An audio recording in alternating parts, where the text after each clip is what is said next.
Oh, Here there we we go. go. 3, 2. We're live at Expert35. I'm your host, Gabriel Garcia, and as promised, bringing you experts from 35 different industries, talking about the hardship, the challenges, and the opportunities. And this week, we're going to talk about celebrations of life. I got nobody better than Ian Overton. Thank you for being on the show today, Ian. Thanks for having me, Gabriel. It's so crazy talking about all the things that are happening. And obviously, sometimes we forget like the most simple things is like, even though we're in an election year and COVID has been, a crazy amount of like hardship, one of the hardest things about everything is all the toll this has had on people's lives. And even without a regular day, without COVID, it could still be really challenging when it happens to you, right? And that's what we're talking about today. We're talking about planning. We're talking about being prepared because there's always that friction, and I'm really glad that I've actually met you because it's a lot of things that we don't like to talk about. It's almost taboo, right? And Can be, yeah. and it's expensive. So there's money, there's all this weird tension because there's a death in the family. And while we don't like to talk about things like that, I think we can put it in a really positive light and say, hey, this is how you can celebrate those loved ones and do it right. But before you get started, if you want to join the conversation, text Expert35 to join us on Expert35. Be on the show. We're actually looking for other type of experts as well to help us get through all of this. And if you want to learn more about Ian and his expertise, text Expert67 and you'll be able to join us. But before we jump into all this, tell us, how did you get into this, or how did you end up here? Yeah, sure. So I'm a pre-planning advisor. And what that means is, we plan for college, we plan for our weddings, we plan for retirement, and we plan for the final expenses. Mm-hmm. It's the responsible thing to do. But I mean, as you said, Gabriel, it's something that a lot of people, it's a hard conversation to have. We have a lot of conversations in life. Some are easy, some are difficult. One of the hardest ones is to talk about death, including your own death, especially, right? Right.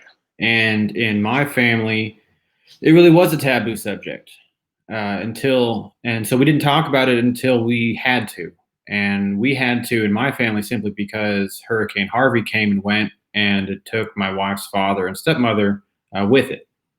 And that was really difficult. We had to come up with $35,000 for a double funeral, which required, basically begging for money on GoFundMe.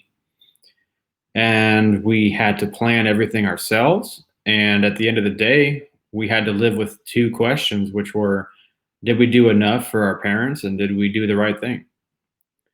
And that's a really stressful thing that continues on. And so when you pre-plan, you're able to talk with your loved ones about it because they're still alive, and you're able to pay in advance over time instead of all at once.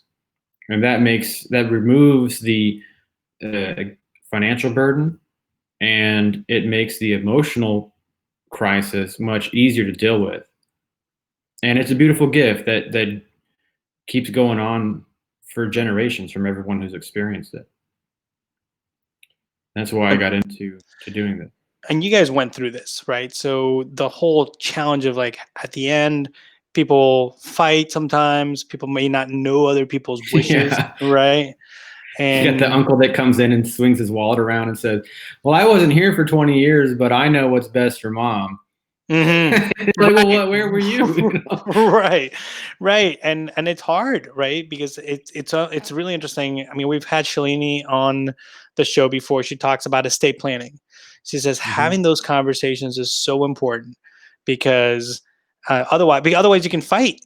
When you haven't fought for decades, all of a sudden you're in this position, and it's how people grieve, it's how people celebrate, it's how people cry, and everybody, all those emotions are really hard to manage, right? So in a way you're kind of like an emotion manager right at that point.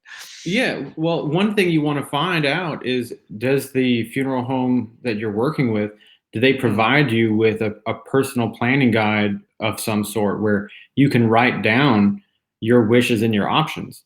That way, no one comes in and says, well, dad should be buried in his uniform or his casual clothes or his suit, because you've already written down in your guidebook what it is that you want. Hmm. What should be done with your wedding ring? Should it be a burial or a cremation? What kind of Right. casket or urn would it be? Will you be laid to rest in a cemetery, in the ground, in a mausoleum, in a Yeah, niche? all There's all these kinds of things. things. It's Hmm. incredible, right? I got a great question. One of our partners says it's so difficult to deal with Harvey on top of loss, right? So the what is the best way to start the conversation? How do you have that? Hey, you know, how do you sit down with your parents or your loved ones and start that conversation? Sure, right. It's a great question. So, one way to bring it up, as I mentioned at the beginning, we plan for lots of things in life. Retirement and Hmm. children is those are two of the most thought of, right? Or college. And planning for making sure that all loose ends are tied up before that happens and before that's needed is the same kind of planning ahead and personal responsibility. Hmm. Knowing that, still sometimes it's a difficult subject because there's superstition around it. Well, if we talk about this, does that mean we're backing the hearse up to the door, or are we making it happen sooner? And that's Right. not really true, right? It's not actually the way it works. But nonetheless, people, whenever they've had an experience, it's a good time to talk about it. So if Yeah. a friend gets sick or a family member passes away, or the anniversary of that, or we have a collective experience Right. with, say, a hurricane or a tropical storm, it becomes, or coronavirus, right?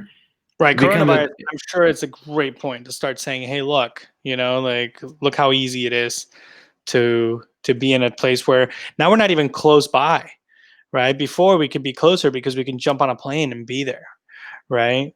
And so it's that much harder to be together, and I think you feel more isolated, right? There's a great question. yeah. Go ahead. Greg's asking, what trends are we seeing in how people are choosing to plan their own wishes? And I think Sure. we have some of these photos too. Yeah, so there's definitely a change in society on a Hmm. generational level in terms of how people are thinking about this, where the silent generation, they generally tended to want a more traditional funeral from the standpoint of a formal gathering where it's in a church setting, and maybe people all wear black and it's somber. And that's shifting away from that approach, which is completely fine. And if you still want that, that's still going to be available at funeral homes all over the country, Hmm. to something which is more informal, more oriented towards cremation, and is Right. more what is called a celebration of life, where people might be sitting around a tables facing each other, swapping stories, laughing and crying together, remembering, having a table with different photographs or other memorabilia from your life, and it's more, there's more music and it's more upbeat. And then people are also theming. I mean, you have folks who are big Astros fans, right? Go Stros, right? Right. And I have a funeral director where the staff, they wear sports jerseys for the service, or it's outside and they're celebrating the barbecue cooking legacy of somebody, and the memento is given away as the recipe for his secret sauce, Hmm. or even space flight. I mean, we're here in Houston.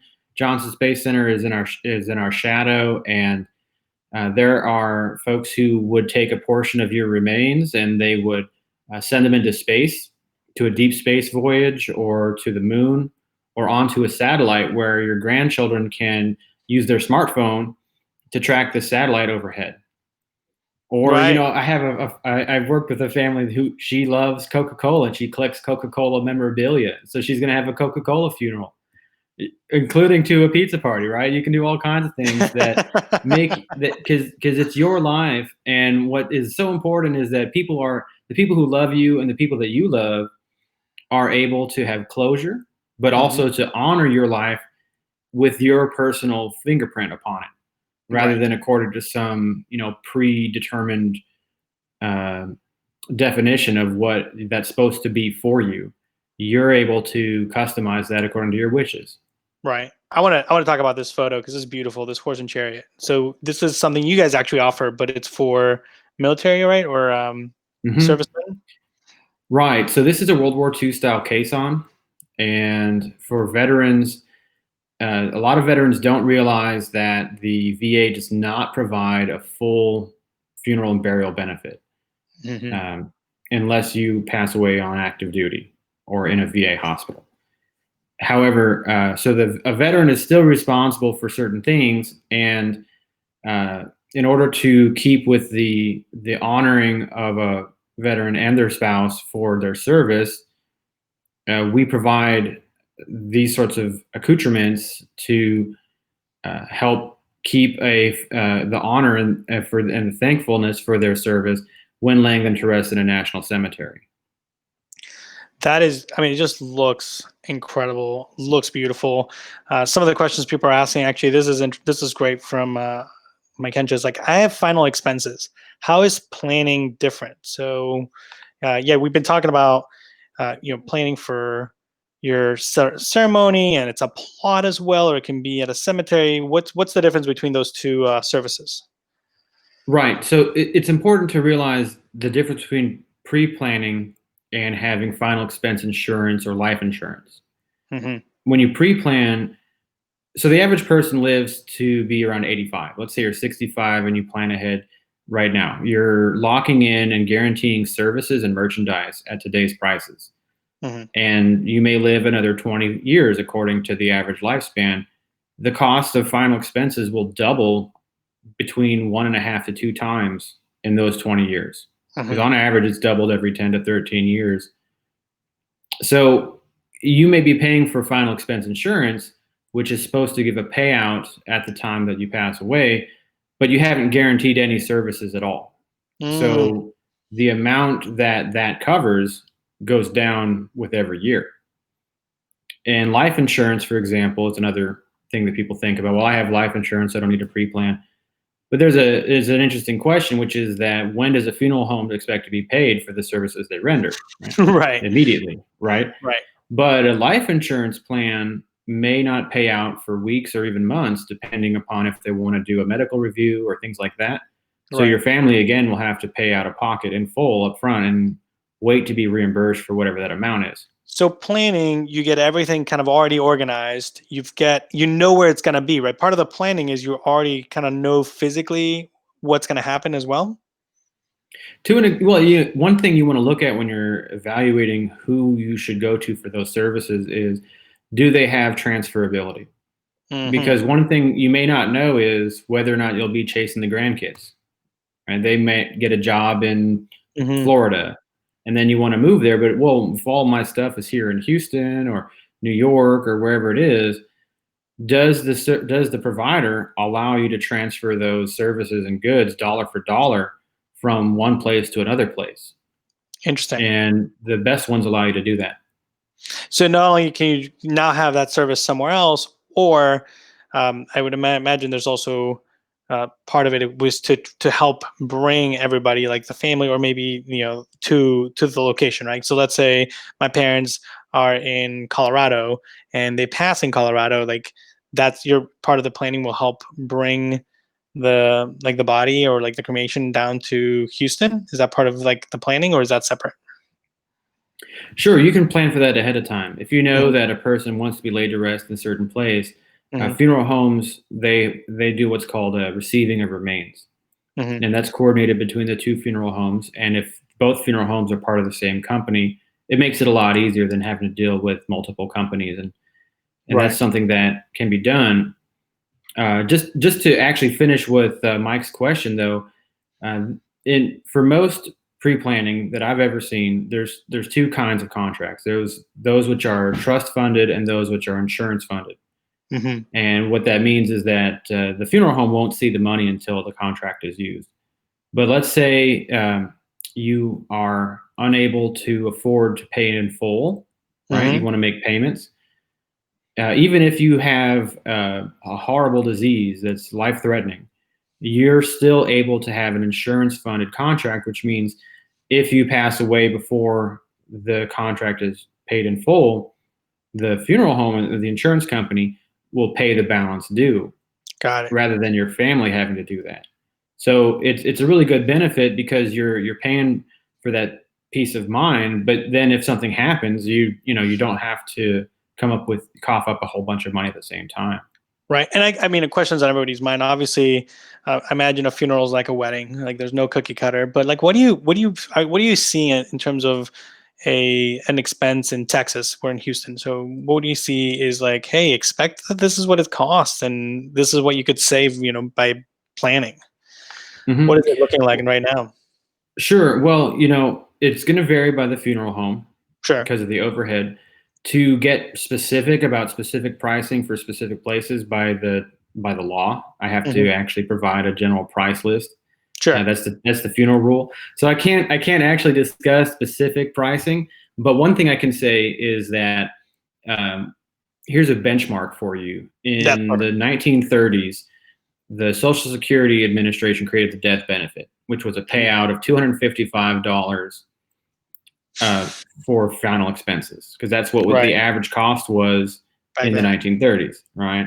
And if Yeah. we realize that that has doubled approximately every 10 to 13 years since then, Hmm. consistently, that'll give you an idea of what it could cost for someone who wants a traditional burial and Hmm. has absolutely nothing. They've got no cemetery space, they've got Right. no funeral services guaranteed. So And of interesting. course, I mean that'll vary a lot based upon what you want. So, depending on the service that you request, if you don't want to have any funeral service at all, and you just want to take care of essentials like what's called an immediate burial or direct Hmm. cremation, that's going to be a lot less expensive than someone who wants to have their entire church or for example, former President Sure. H.W. Bush, right? Right. Coming into Houston. That was a lot more expensive, So it just depends. It depends on all those sorts of factors. Well, and regardless, I mean, it's not $100, right? It's a chunk of change. It's on a tough Correct. time. And the advantage of planning is you all of a sudden have one phone call to make.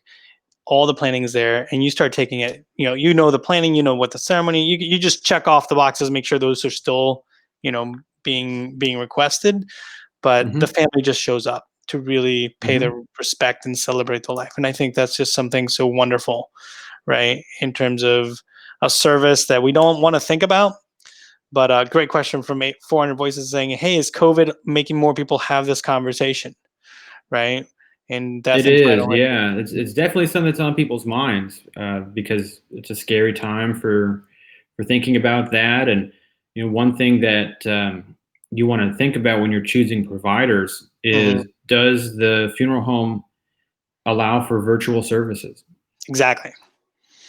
You know, Virtual service. Well, right now you're mhm, doing virtual, like presentations too, right? Everything can be done through Zoom, but that's really helpful. What are other mhm. things to look for? We're looking for virtual services. I think we talked about making sure the transfer. I heard that earlier, like, that to be able to transfer other places. Because, for instance, you guys are all over Texas, correct? We're the largest provider Places. in North America, from Hawaii to Puerto Rico and even to Wow. Canada. But yeah, I Wow. work throughout Texas. Got it. So wait, so your plans that you offer can then be transferred to other states as well? Hmm. That's amazing, right? Especially because America, people move a lot, and, Yeah, and they don't exactly. Right. and they don't move down the street; they move across the country. Right. Another thing to look for is, should we look for property? Do they have property? Do they not have property? What are other quick little check boxes to look for if we're looking for a provider? Right. So one of the things you want to look at is, do they have a ranking on customer satisfaction surveys like JD Power or the Better Business Bureau? Hmm. There's all kinds of, if you scour the internet, you can find a horror story about everything. And, Right. but a funeral or service is something that you never want to say oops in the middle of. That should never happen because it's never going to go away. Hmm. Uh, does the funeral home and the cemetery, do they have extensive interment verification to make Hmm. and training for this to make sure that, by interment verification, I mean, is the right person buried in the right space? Did the Right. marker go on the right space? And do they take multiple steps of other people blind checking your work to Yeah. guarantee that this is absolutely correct the first time, the only time? I mean, So you those hear it are in important questions. surgeries, right? Where people like chop off the wrong arm. So I imagine that in this is like an even like permanent, right, piece. Like Yeah. you want to make sure that there's checks and balances. And how do you check for that? How would you know? Like, do you ask them, "Hey, what's your protocol?" Or how would you know that? Right. Yeah. You ask them, what steps do you take to make sure that interment verification is correct? Hmm. That's a straightforward question.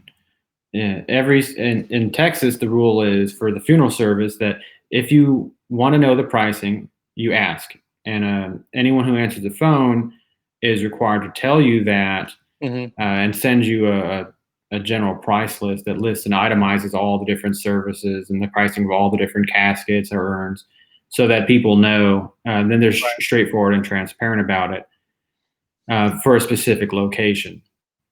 Other questions you might want to think about are, what are some of the benefits that a company is providing to assist? For Hmm. example, um, do they provide any sort of free counseling? Do they provide the ability to talk to someone 24 hours a day?